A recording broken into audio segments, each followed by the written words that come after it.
안녕하세요. 저는 30대 초반의 남자입니다. 지금부터 들려드릴 이야기는 어떻게 보면 많은 분들에게 손가락질을 받을 수도 있지만 제가 생각하기에는 나라마다의 문화가 다르기에 무조건적인 잘못된 만남은 아니라고 생각합니다. 단도직입적으로 말씀드리면 저는 제 사촌 누나를 이 세상 누구보다도 많이 사랑합니다. 단순히 어린 마음으로 순간의 감정으로 쉽게 빠져든 게 아니라 제 목숨을 바칠 수 있을 만큼 사랑하고 있죠. 참 아이러니합니다. 어떤 나라는 사촌 간의 결혼이 가능한 곳도 있는데 우리나라에서는 이런 만남과 결혼이 결코 일어날 수 없는 일이라고 하니 말이죠. 그렇다고 처음부터 무턱대고 사촌 누나와 사랑에 빠져버린 건 절대로 아니었습니다. 정말 세상에서 일어나는 많은 사연들을 보면서 어떻게 저런 일이 있을까 싶었지만 그런 말도 안 되는 일이 저에게도 결국 일어나고 말았던 거죠. 부디 제 사연을 읽어주시면서 무조건적인 잘못된 만남이라고 지적하기보다는 보다 나은 방법을 알려주시거나 부디 긍정적인 시선으로 바라봐 주셨으면 좋겠습니다. 왜냐하면 굳이 저를 질타하지 않으셔도 저는 충분히 많이 힘들기 때문입니다. 저는 어릴 때부터 외가댁 식구들은 자주 만나지는 않았지만 친가댁에 있는 둘째 고모네와는 유독 가까웠고 사촌들 간의 우애가 깊었습니다. 둘째 고모가 저희 아버지와 어릴 때부터 너무 잘 지내왔기에 그런 환경이 조성되었던 거죠. 아무튼 둘째 고모네는 고모부께서 외국에서 사업을 크게 하셨기에 형편이 아주 좋았습니다. 그래서 여름 휴가나 겨울 휴가 때 항상 저희 집으로 딸들을 데리고 오시곤 했었죠. 그것도 잠깐 와서 며칠 정도를 지내고 가는 수준이 아니었고 한번 내려오면 방학 기간이 끝날 때까지 오랜 시간을 머물고는 했었습니다. 그때는 그런 방문이 좋기도 하면서도 정말 싫기도 했었습니다. 어린 나이에 혼자 놀지 않아서 좋기는 했지만 TV를 보려고 할 때면 박 터지게 싸우고 그랬기 때문이죠. 심지어 저는 외동 아들이어서 혼자였는데 고모네 딸은 3명이었습니다. 첫째 누나는 저보다 2살이 많았고 나머지 동생 둘은 저와 동갑과 2살 아래였었죠. 그래서 같이 친하게 잘 놀다가도 막상 싸우기만 하면 저 혼자 3명에게 둘러싸여서 엄청 울었던 기억이 나네요. 그리고 첫째 누나가 저보다 나이도 많았었고 그때 당시에는 누나가 저보다 키도 컸고 힘도 강했기 때문에 저는 말 한마디 대꾸도 할 수가 없었고 억울한 감정이 많이 들었습니다. 어떻게 보면 집주인이 손님한테 안방을 빼앗겨버린 그런 기분이었던 것 같네요. 아무튼 그렇게 몇 년 동안을 고모네 식구들한테 당하다 보니 저는 너무 짜증이 났었습니다. 학교를 다닐 때는 충분한 시간이 주어지지 않아서 실컷 놀지 못하다가 방학에 실컷 놀려고 하면 고모네가 와서 사촌들에게 제 놀이 수단을 모든 걸 빼앗겼기 때문이었죠. 지금 생각해보면 그때는 제가 사촌 누나보다 키가 커지고 힘이 강해지면 꼭 복수하리라고 이를 갈았던 것 같습니다. 그만큼 사촌 누나에 대한 증오와 분노심이 컸었던 거죠. 그런데 결국에는 제 바람과 달리 그런 복수는 이루어질 수가 없었습니다. 왜냐하면 그렇게 친하게 지내던 고모네는 고모부와의 상의 끝에 미국으로 이민을 가기로 했기 때문이었죠.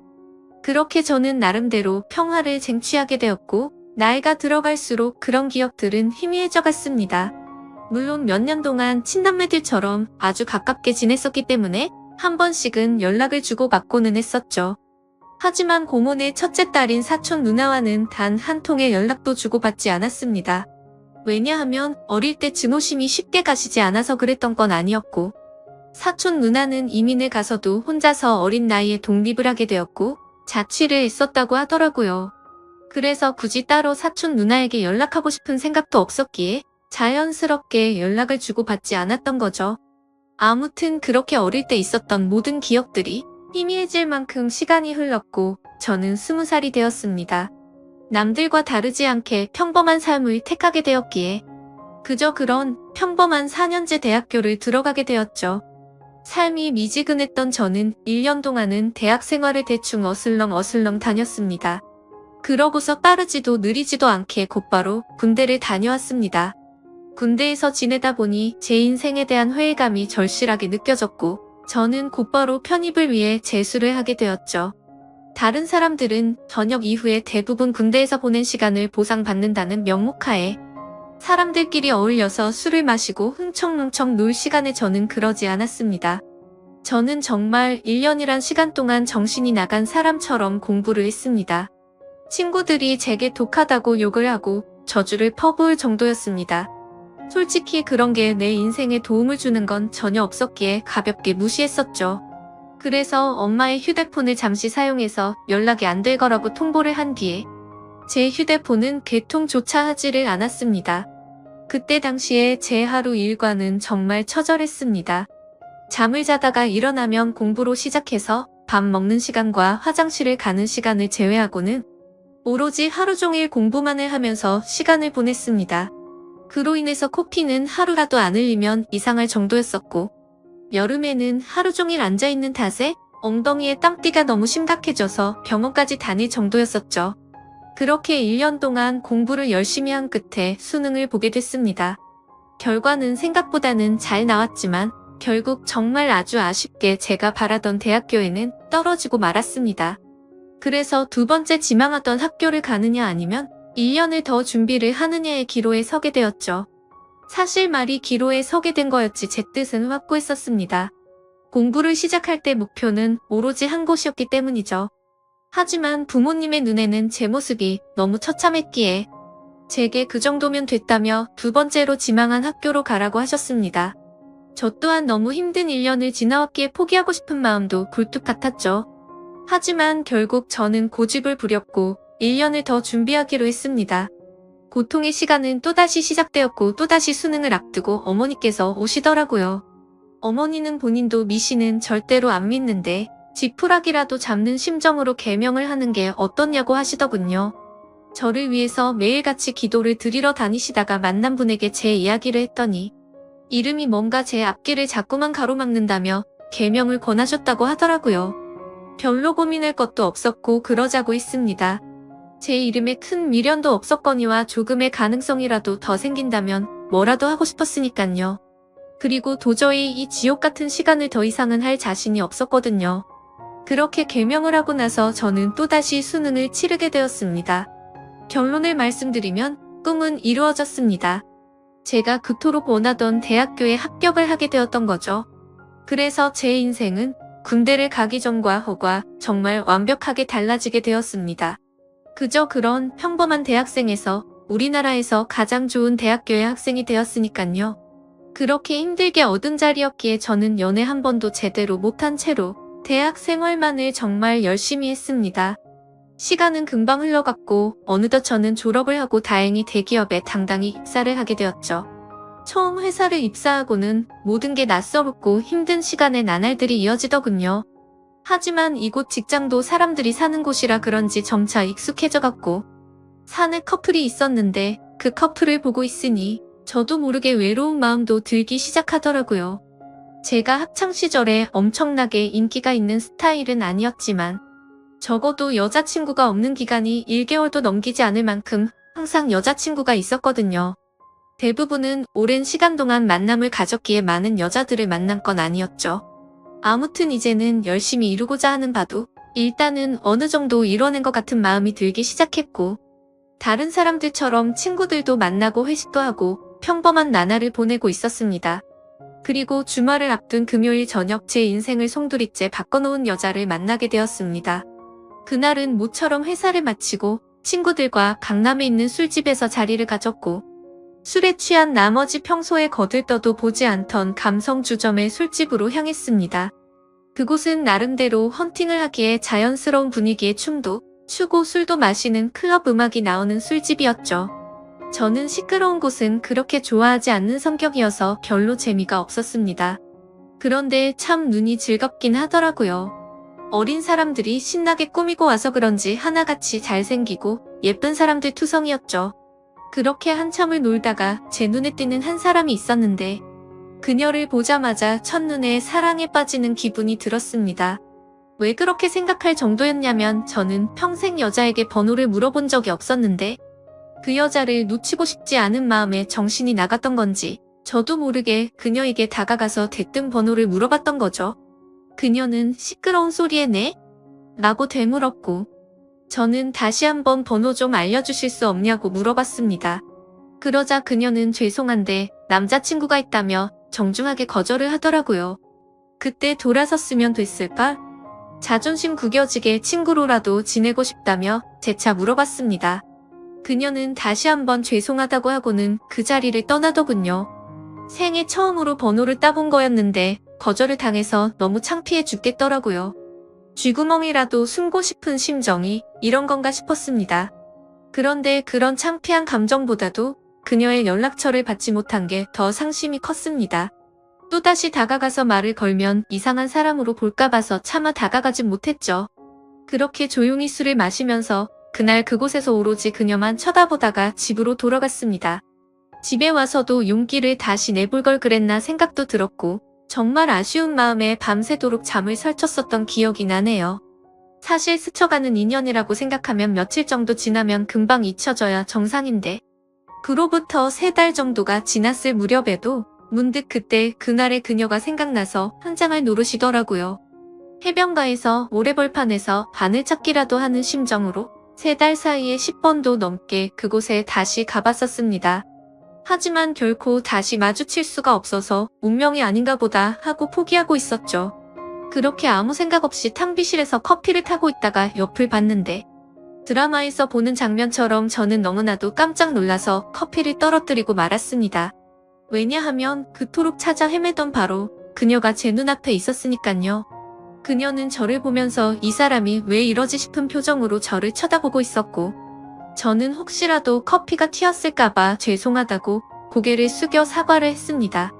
그러자 그녀는 생긋 웃으며 저는 괜찮다며 본의 아니게 놀라게 해드려서 죄송하다고 하더라고요. 그렇게 어색한 인사를 뒤로하고 그녀의 명찰을 보니 저희 회사 명찰을 달고 있었습니다. 이게 웬걸 정말 하늘에서 내려준 운명이 이런 거구나 싶어서 너무 기뻤습니다.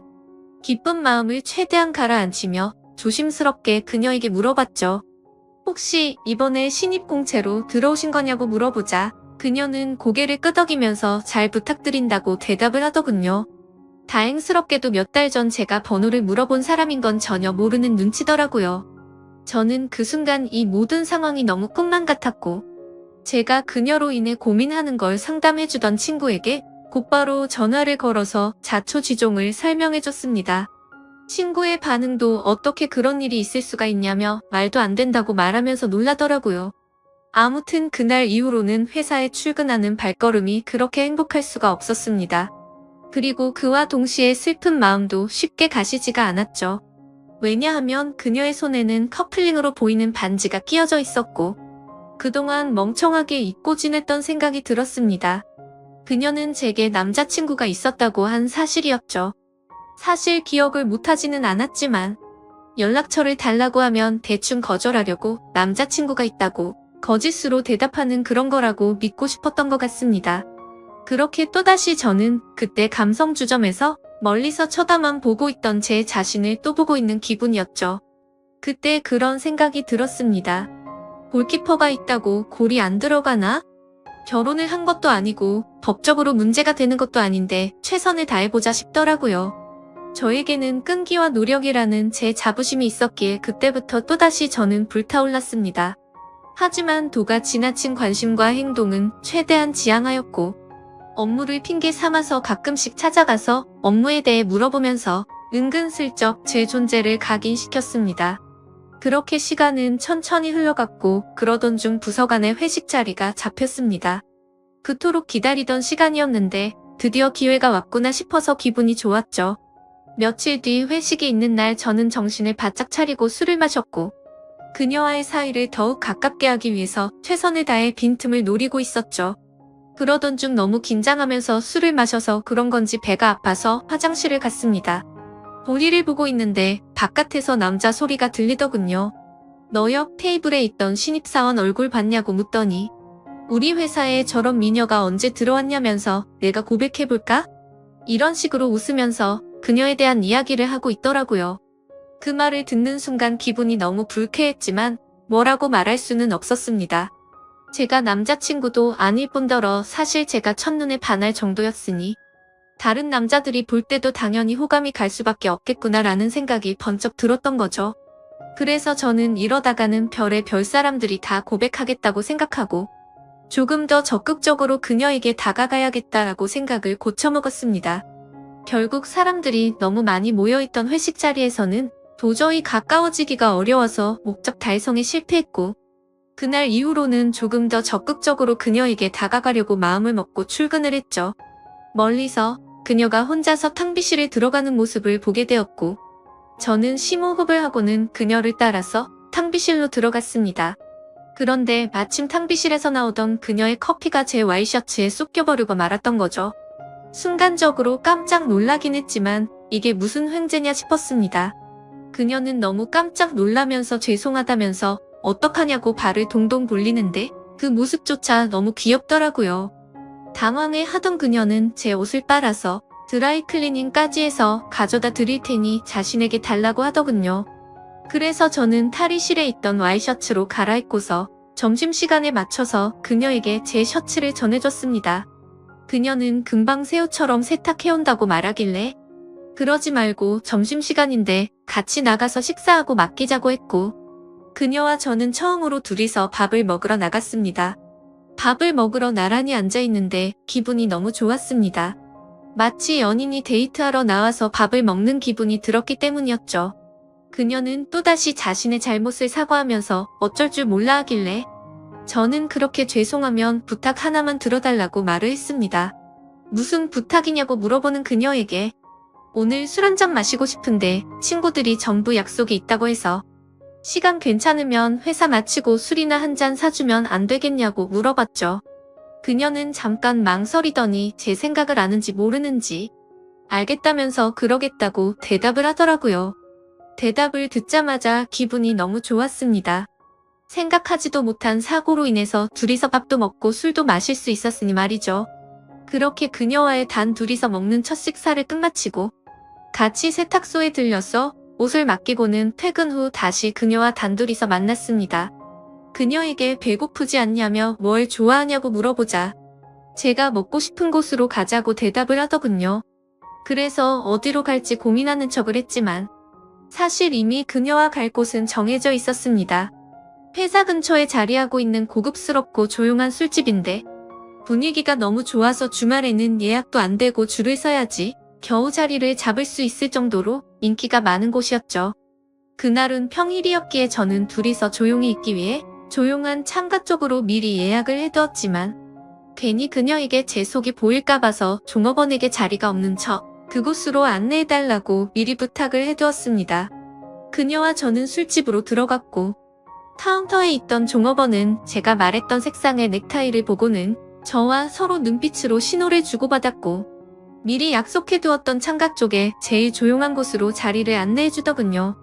그녀는 자리에 앉자마자 이렇게 좋은 곳은 한국 들어오고서 처음 와본다며 좋아하더라고요. 그 말을 듣고 한국에서 지낸 게 아니냐고 물어보자 이민을 가서 학창시절을 다 미국에서 보냈다고 대답을 했고 이 회사에 입사를 하기 위해서 몇 달 전에 한국으로 들어온 거라고 말하더군요. 그래서 굳이 왜 미국에서 회사를 다니지 않고 우리나라로 들어온 거냐고 물어보자 오랫동안 미국 생활을 했는데 본인은 우리나라에서 살고 싶었다고 하더라고요. 그렇게 저는 두근거리는 마음을 최대한 드러내지 않으면서 자연스러운 대화를 이어갔고 술이 점점 취해가게 되자 그녀와 저는 서로가 농담도 주고받을 정도로 점점 가까워지고 있었습니다. 그러다가 저는 술 기운을 빌려서 그녀에게 적극적인 자세로 물어봤죠. 손에 낀 반지는 커플링인 것 같은데 한국에 들어온 지 얼마 안 됐을 텐데 남자친구는 한국에 있는 건지 미국에 있는 건지 물어봤습니다. 그녀는 손가락에 있는 반지를 만지더니 웃으면서 대답했습니다. 이거 미국에서 저희 아버지가 선물해 준 거라고 하더라고요. 그러면서 한국 와서 남자들이 너무 많이 말을 걸어서 귀찮은 마음에 이 손가락에 끼고 있었던 거라고 대답하더군요. 그 순간 천국에 있으면 이런 기분인 건가 싶으면서 구름에 앉은 것처럼 기분이 좋았습니다.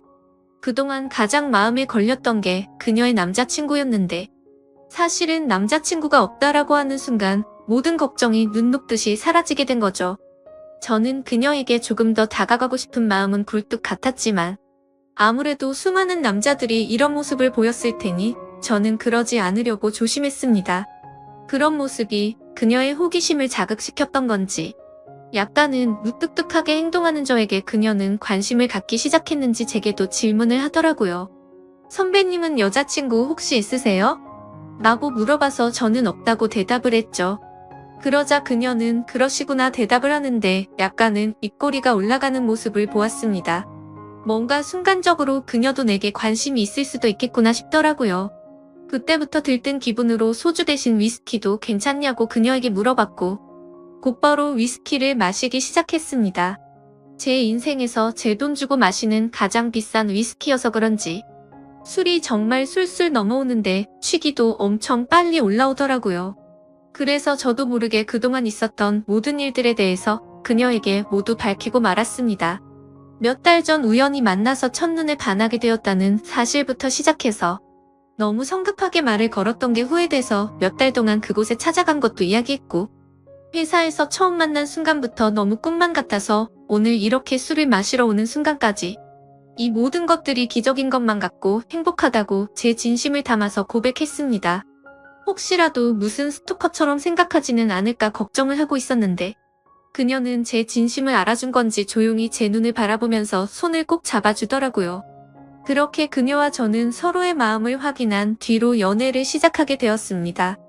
회사에서는 평범한 직장 동료처럼 남들은 모르게 사내 연애를 했고 퇴근을 하면 세상 어느 커플도 부럽지 않은 행복한 커플로 지내고 있었죠.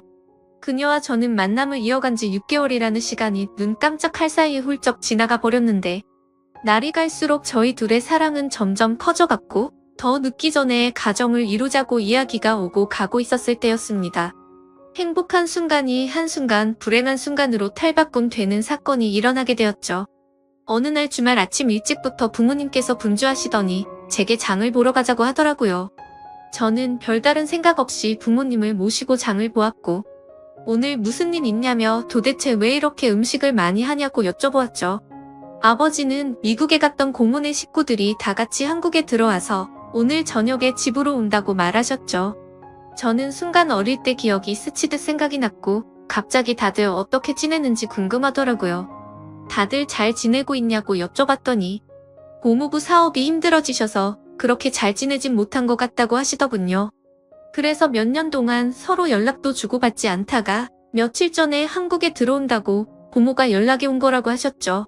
아무튼 그렇게 장을 보고 나서 그동안 얼마나 바뀌었을지 궁금한 마음에 설레는 마음으로 기다리고 있었습니다. 비록 15년 가까운 시간을 한 번도 보지는 못했지만 어릴 때의 기억은 어렴풋이 남아있었으니 말이죠. 그렇게 한참을 기다리다 보니 벨이 울려 퍼졌고 고모부와 고모 그리고 3명의 딸이 들어왔습니다. 그런데 그 순간 저는 망치로 얻어맞은 것처럼 온몸이 굳어버리고 말았습니다. 그리고 마주하고 있던 한 명의 여자도 눈이 동그랗게 떠져서는 저를 바라보고 있었죠. 그 여자는 바로 제 여자친구이자 고모네의 첫째 딸인 제 사촌 누나였습니다. 순간적으로 둘 다 너무 놀랐지만 그 상황에서 아무 말도 할 수가 없겠더라고요. 식사를 하면서 이야기를 들어봤더니 고모부의 회사가 부도가 나게 되면서 미국에 있는 사업을 정리하고 지금 들어온 거였고 3명의 딸들은 1년 전에 먼저 한국에 왔다고 말씀하셨죠. 그리고 저와 사촌 누나가 같은 회사를 다니는 걸 알고는 둘이 마주친 적 없냐면서 놀라시는데 차마 할 말이 없었습니다. 마주치는 건 고사하고 우리가 연애를 한다는 걸 밝히면 누구 하나 뒷목 잡고 쓰러질 상황이었으니 말이죠. 그렇게 악몽 같은 시간이 지나가고 여자친구와 저는 주말 내내 서로에게 연락을 하지 못했습니다. 그리고 월요일에 출근을 했더니 여자친구는 병가를 내고 회사에도 나오지 않았더군요. 그래서 이대로 피해서는 도저히 안 되겠다 싶었고 저는 조퇴를 하고 여자친구가 혼자서 지내고 있는 집으로 찾아갔습니다. 비밀번호를 바꾼 게 아닐까 생각하면서 눌러봤더니 바꾸지는 않았더군요. 신발장을 보니 다른 사람은 역시나 없는 것 같았습니다. 고모부와 고모는 주말 동안 여자친구 집에 있다가 월요일 아침 일찍 두 딸이 지내고 있는 부산으로 내려간다고 했기에 여기에 안 계실 거란 걸 알고 있었죠. 천천히 문을 열고 들어서는데 암막 커튼으로 인해서 집안이 온통 깜깜했습니다. 저는 그 어둠에 대고 조용히 괜찮냐고 말을 꺼냈더니 그 순간 여자친구는 펑펑 울기 시작했습니다. 그런 모습을 보니까 저도 눈물이 나기 시작했고 서로가 끌어안고 한참을 울었습니다. 진지하게 서로가 앞으로 어떻게 할지에 대해서 말도 나누었습니다. 우리가 이렇게 만나는 게 맞는 걸까 아닐까? 서로가 각자 한참을 생각해보았지만 도저히 답이 나오지 않더군요. 저도 그렇고 여자친구도 지금 벌어진 이 상황이 너무 황당하고 하늘이 원망스러웠습니다. 사촌 간의 만남이 지구상에 있는 모든 사람에게 절대 안 된다란 정답이 정해져 있다면 군말 없이 따랐을 텐데 이런 경우에는 나라마다 다른데 이걸 어떻게 해야 하는 건지 너무 혼란스럽습니다. 결국 저와 여자친구도 도저히 해답을 찾을 수가 없었고 서로가 시간을 갖고 생각해보자고 한 지가 2주가 지났는데 차마 답이 나오지가 않네요. 지금은 서로 회사에서 마주쳐도 아무 말도 못하고 있는 상황이고요. 가슴이 터져버릴 만큼 답답한데 어떻게 하는 게 맞는 걸까요? 솔직히 저는 그녀를 너무 많이 사랑하고 제 목숨도 바칠 수 있기 때문에 부모님께는 너무 죄송스럽지만 여자친구와 저와의 사이를 모두에게 비밀로 하고 아무도 모르는 다른 나라로 이민을 가서 행복하게 살고 싶습니다. 만약 여러분들에게 벌어진 상황이라면 어떻게 하실 것 같으신가요? 많은 분들의 의견을 들어보고 싶습니다. 감사합니다.